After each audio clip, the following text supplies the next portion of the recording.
Corona संक्रमण काल के 2 वर्षों बाद यूपी बोर्ड की हाई स्कूल व इंटर की परीक्षा में शामिल हुए परीक्षार्थियों में इस बात को लेकर काफी खुशी दिखी कि उन्हें अपने ज्ञान का प्रदर्शन करने का मौका मिला। हाई स्कूल के परीक्षार्थी हिंदी का प्रश्न पत्र हल करके जब केंद्र से बाहर निकले तो वो काफी खुश नजर आए। परीक्षार्थियों में कोरोना का भी कोई डर नहीं देखा। अधिकतर के चेहरे से मास्क गायब था। परीक्षा केंद्र आरएमपी इंटर कॉलेज सीतापुर से परीक्षा देने आए परीक्षार्थी सुधाकर कुमार, उपेंद्र गुप्ता व अन्य परीक्षार्थियों ने इंडिया को बताया। 2 साल के बाद कोरोना के कारण पेपर हुआ है और हिंदी का पेपर आज है। हम लोग हाई स्कूल में हैं और बहुत अच्छा पेपर हुआ है। आपका नाम? मैंने भी सुधाकर कुमार। पकड़ लो। 2 साल बाद हमारा ये हिंदी का पेपर हुआ है और बहुत हम खुश हैं इससे कि हमारा पेपर हो रहा। हमने बहुत लगन से मेहनत से अपने ये परीक्षा दी है। हिंदी का आज पेपर था। मैं विद्यार्थी उपेंद्र गुप्ता हाई स्कूल का छात्र हूँ। मैं बहुत ही खुश हूँ माननीय नरेंद्र मोदी पर कि मेरा हिंदी का पेपर उन्होंने करवाया है। ये बताइए आज किसका पेपर था? आज हिंदी का पेपर था। कोरोना काल में 2 साल बाद पेपर हुआ है। हम बहुत ही खुशी हैं जिसमें हमारा हिंदी का पेपर बहुत ही बेस्ट हुआ है। हम अपनी मेहनत से पेपर किया हूँ। मैं आपका नाम? परीक्षा केंद्र आरएमपी इंटर कॉलेज में पहले दिन 9 कक्षाओं में एक ही कक्ष निरीक्षक के सहारे परीक्षा कराई गई। कॉलेज में कुल 16 कक्ष निर्धारित किए गए हैं। प्रधानाचार्य गोविंद भारती ने इंडिया को बताया। आज परिषदीय परीक्षाओं का पहला दिन की पहली मीटिंग थी। इस मीटिंग में हाई स्कूल परीक्षार्थियों ने परीक्षा दी है।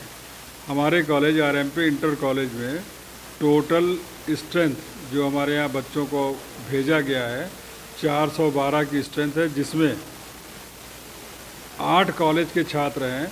एक तो हमारा सेल्फ का सेंटर होने, गर्ल्स का सेल्फ का सेंटर होता है, स्वकेंद्र होता है, तो हमारे यहाँ की लड़कियाँ हैं और 7 बाहरी विद्यालयों के बच्चे हैं। तो कुल जो आज के परीक्षार्थी अपीयर हुए उसमें 406 बॉयज़ हैं और 6 गर्ल्स हैं। जैसा कि आपको पता है हमारे कॉलेज में तीनों स्ट्रीम चलती हैं, आर्ट, साइंस, कॉमर्स, सभी के टीचर्स भी हैं। ऐसा बोर्ड का निर्देश है कि जिस विषय का जिस दिन पेपर होगा उस विषय से संबंधित अध्यापक, उस विषय के अध्यापक की ड्यूटी नहीं लगाई जाएगी। तो आज जो हमारे यहाँ हिंदी की परीक्षा थी तो हिंदी के जो हमारे लेक्चरर और एलटी ग्रेड के टीचर्स हैं उनको ड्यूटी से मुक्त रखा गया। एक थोड़ी हमारे यहाँ समस्या ये आई, हमारे 16 कमरे लगे हुए थे।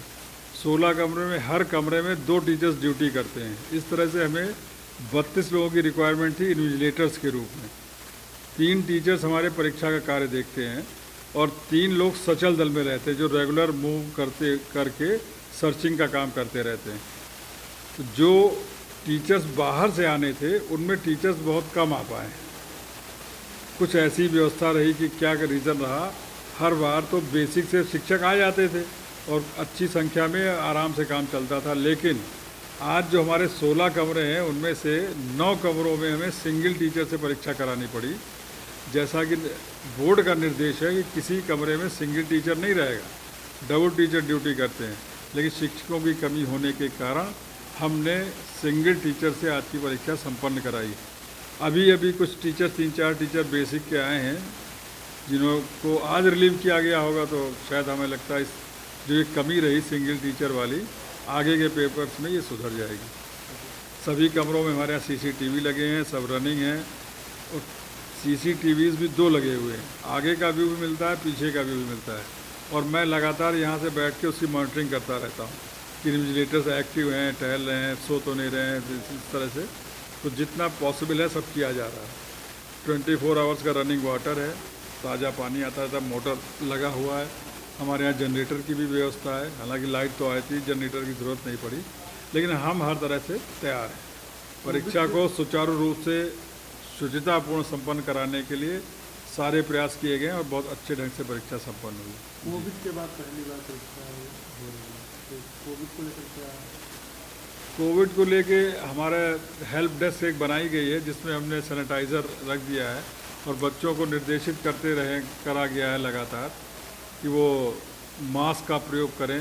लेकिन आज मैंने देखा फर्स्ट डे था, काफ़ी बच्चे विदाउट मास्क भी रहे, लेकिन सबको अलाउ किया गया। परीक्षा की बात होती है, कल से इसको और सख्ती करके 100% बच्चों को मास्क लगवा के ही परीक्षा में अपीयर कराएंगे। अभ्यर्थियों के साथ क्या अपील करना चाहेंगे? मेरी सभी हाई स्कूल और इंटर के अभ्यर्थियों से ये अपील है कि पूरी ईमानदारी से, पूरी निष्ठा से और शुचिता के साथ जो प्रश्न पत्र आया है उसको समझें, कोई हड़बड़ाहट न दिखाएं। आपके सभी गुरुजनों ने ही पेपर बनाए हैं, आपकी ज्ञान की क्षमता को जानते हुए ही पेपर बनाए गए हैं, इसलिए पूरी ईमानदारी से, पूरी निष्ठा के साथ, शुचिता के साथ अपनी परीक्षा दें। गुरुजनों का आशीर्वाद आपके साथ है और आपको अच्छी सफलता मिलेगी।